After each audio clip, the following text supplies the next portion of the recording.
Ang mga inang buwaya ay ilan sa pinaka-agresibo at marahas na nilalang sa mundo. Habang mas mahina ang kanilang mga anak, lalong tumitindi ang agresyon ng dambuhalang may baluting balat na butiki laban sa sinumang lalapit sa kanilang pugad.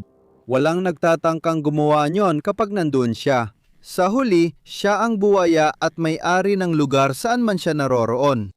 Pero sa isang bahagi ng Florida, may lumabas na video isang taon na ang nakalipas na may ibang kwento. Tulad na nakikita mo, punong-puno ng buhay ang lawa. Ang mga bagong pisang anak ay nasa lahat ng dako. Ang ilan ay naglalakad sa mababaw na tubig, ang iba naman ay nasa maputik na pampang. Habang sa gitna ng lahat ng ito, ang dambuhalang ina ay gumagalaw na parang buhay na tangke, abala sa panghuhuli para mapakain ang sarili at ang mga anak na binabantayan niya. Biglang may matinis na sigaw sa pampang na kumuha ng kanyang atensyon. Ilang yarda lang, may nakatayong mataas at hindi gumagalaw na ibon. Nakabaon na ang matulis na tuka nito sa lalamunan ng anak na buwaya. Hindi natataranta o umatras. Nakatayo lang siya ron, tiyak na hindi siya abutin ng galit ng ina at sa huli, hindi nga siya inabot.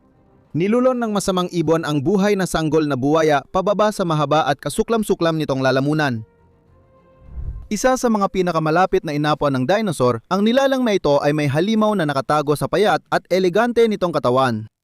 May tuka siyang parang sibat na mas mabilis pa sa kayang sundan ng mata kasabay ng matinding gutom at likas na karahasan. Ang mandaragit na ito ay hindi lang ibon kundi naglalakad na berdugo. Kilalanin ang kamatayang may pakpak, ang Great Blue Heron.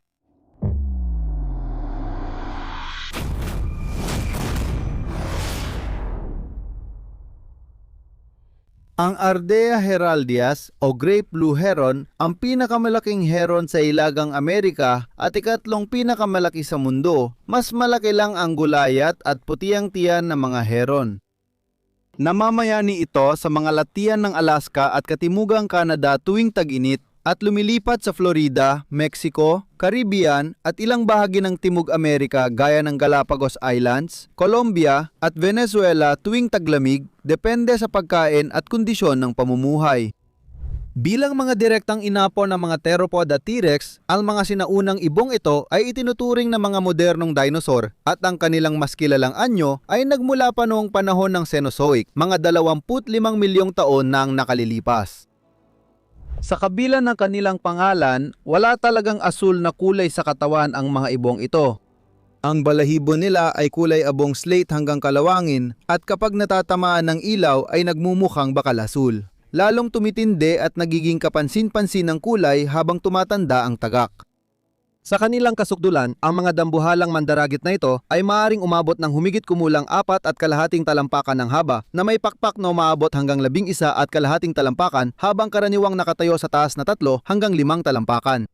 Sa kabila ng kanilang kahangahangang laki, ang mga makikinis na mandaragit na ibon na ito ay may nakakagulat na makitid na pangangatawan dahil sa kanilang magaan at hungkag na katawan at tumitimbang lamang ng 4 hanggang 8 libra. Ang magaan at mapanganib nilang pangangatawan ay nagbibigay daan sa kanila na makalipad hanggang 35 milya bawat oras at sumusuporta sa kanilang natatanghing pangangaso kung saan halos 70% ng araw ay hindi sila gumagalaw habang nagmamanman ng biktima. Maging ito man ay maliliit at mabilis gumalaw ng mga fingerling o malalaki at ganap na lumaking isda na tumitimbang ng hanggang 2 libra, ang mga mandaragit na ibon na ito ay kumakain ng 12-12 ng uri ng isda sa kanilang tirahan. Bukod pa rito, ang mga amphibian gaya ng palaka, palakang lupa, salamander at bullfrog, pati mga reptilya tulad ng ahas, butiki, maliliit na pagong at water snake na abot 40 pulgada ang haba, dayon din ang kawan ng crayfish, hipon, alimanggo, tutubi, tipaklong at iba pang insektong nabubuhay sa tubig, halos lahat ng gumagalaw ay bahagi ng kanilang pagkain. Hindi lang yan, 24 hanggang 40% ng pagkain nila ay galing sa mga mammal gaya ng shrew, daga, vole, ground squirrel at maging mga weasel o kuneho na halos kalahati ng bigat nila. Sa mas bihira at marahas pa rin na pagkakataon, kabilang din ang ibang ibon tulad ng kalapati, rail, grebe at ilang sisiw na walang laban. Ang sinaunang ibong ito na tila may sibat na ito ay kumakain ng lahat ng kaya niyang abutin, hulihin at patumbahin. Napansin ng mabagsik na ibon ang isang walang kamalay-malay na ardilya sa ilalim ng batong tinutuntungan niya. Ikinulot nito ang leeg sa hugis letrang S, kinukuha ang buwelo na parang naghahanda ng sibat, pagkatapos ay biglang ibinulusok ang malaki nitong tuka, tinuhog ang ardilya diretso sa dibdib. Napahiyaw sa sakit ang kawawang daga, ngunit hindi pa dito natapos ang pag-atake. Hinila nito ang hayop sa pampang ng lawa. Inuga ng marahas para mabali ang gulugod, saka inilubog sa tubig bago nilamon ng buo. Karaniwan ang ganitong paglalubog sa ilang engkwentro ng tagap, ngunit bagaman mukhang walang dahilan, hindi. Kapag nilulubog ng tagak ang biktima sa tubig, dalawang dahilan kadalasan ang meron. Ang una ay para sakalin o patayin sa pamamagitan ng pagkalunod ang biktima na maaaring pumipiglas pa sa kanyang malaking tuka. Bukod pa rito, kilala ang mga ibong ito na nakakakuha ng mas malalaking biktima kaysa sa kaya ng kanilang lalamunan. Pinapalambot at pinapadulas ng tubig ang katawan ng biktima para mas madaling malunok ng buo.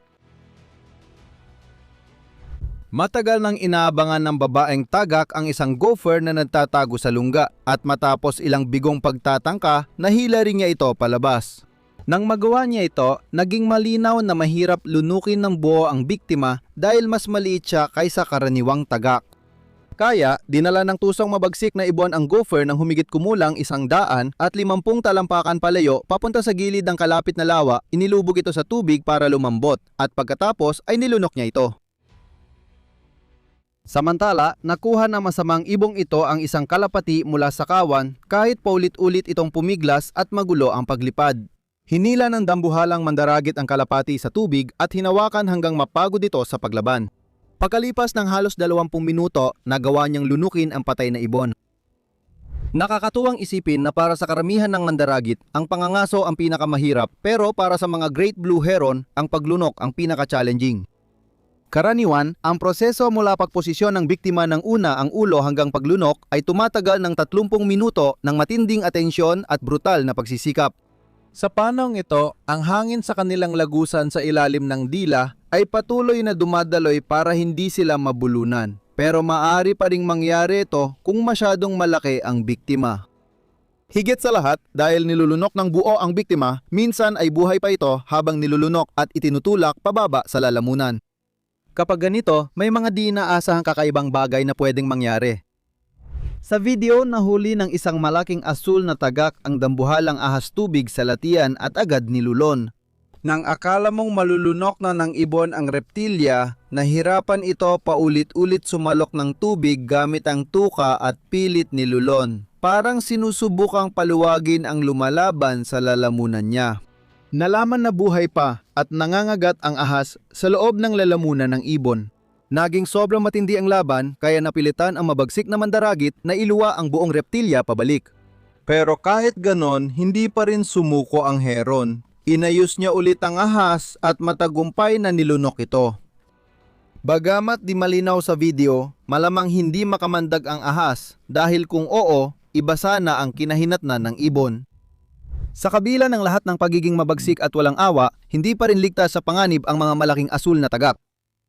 Hindi lang ang kanilang mga itlog at sisiw ang madalas na pinupuntirya ng mga mandarambong ng pugad tulad ng uwak, lawin, oso at raccoon, kundi pati na rin ang mga adultong heron ay humaharap sa matinding kompetisyon mula sa ibang mga mandaragit gaya ng agilang kalbo o gintong agila at malaking kuwagong may sungay.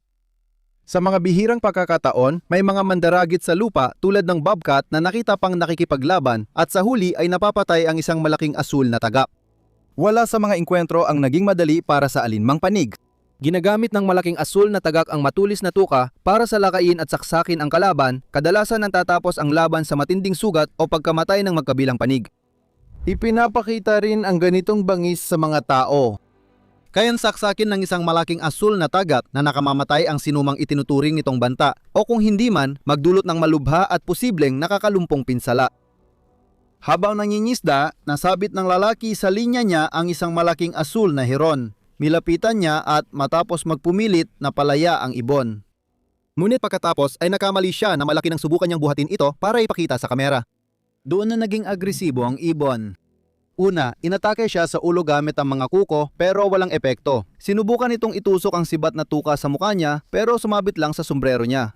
Sa huli, iniwan ng lalaki ang mandaragit at buti na lang gasgas lang ang sugat dahil kung mas mababa ang tama, baka natanggal ang mata niya.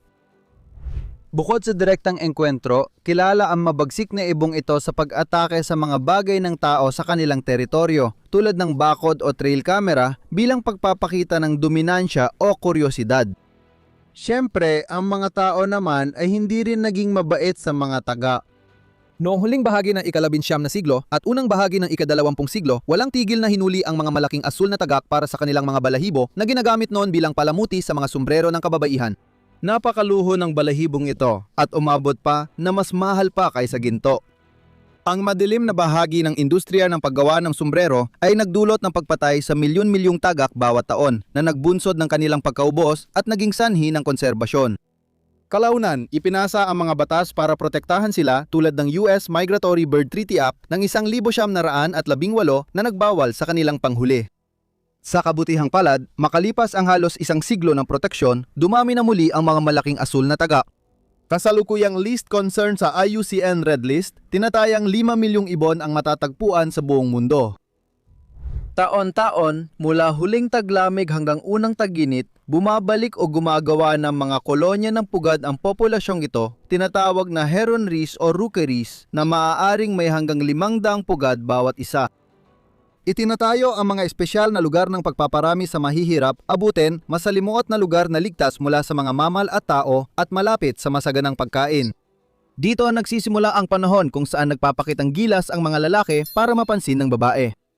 Kasama dito ang sunod-sunod na pagpapakitang gilas sa ere, dramatikong sayaw, pag-uunat ng leeg, pagbuka ng balahibo sa ulo at dibdib, at pag-aalay ng materyales sa babae na maaari niyang tanggapin o tanggihan. Kung tatanggapin niya, magpapalitan sila ng sanga o dinala ng lalaki sa pamamagitan ng pagtuka o pagdikit ng kanilang mga tuka na tinatawag na halik ng taga. Tapos ang ritual kapag lumipat ang babae sa pugad ng lalaki at nangingitlog ng 3 hanggang 6 na mapusyaw na asul na itlog matapos magtalik. Salitan ang pareho magulang sa paglimlim ng mga itlog sa loob ng humigit kumulang 27 araw at pagkatapos ay isa-isang napipisa ang mga sisiw sa loob ng ilang araw. Ang bagong pisang mga sisiw ay vulnerable kaya maigpit silang inaalagaan at pinapakain ng mga magulang hanggang matutong lumipad karaniwan ay nasa 55 hanggang 80 araw at inaabot ang kakayahang magparami sa 22 buwan. Sa kanilang paboritong tirahan, ang mga dambuhalang ibon na ito ay maaaring mabuhay ng hanggang 15 hanggang 20 taon at sa ilang pagkakataon umaabot pa ng 25 taon ang kanilang edad.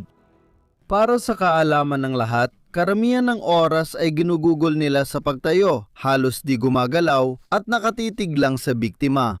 Nakaka-excite na pamumuhay, di ba? Osya, dahil usapan na rin ang pagtayo, ano ginagawa ng ibong ito? Nakatitig lang sa malaking antena? Ano ba yan? Hindi yon ang tinutukoy ko sa paghuli ng biktima, alam mo? Sige, isantabi muna ang mga biro. Ang tawag dito ay pagbibilad sa araw. Ibinubuka ng tagak ang mga pakpak nito sa ilalim ng araw para sumipsip ng init o para mapalis ang mga insektong nagtatago sa mga balahibo nito. Halos kapareho ito ng sikat nilang pagtayo sa isang paa na ginagawa nila para makatipid ng init sa pamamagitan ng pagtatago ng isang paa sa ilalim ng kanilang mga balahibo o kaya naman ay para lang mapahinga ito. Ano tingin mo sa kakaibang estatwa na parang buhay pero patay na mabalahibo at nakamamatay? Ilagay ang opinyon nyo sa comments at magkikita ulit tayo sa susunod.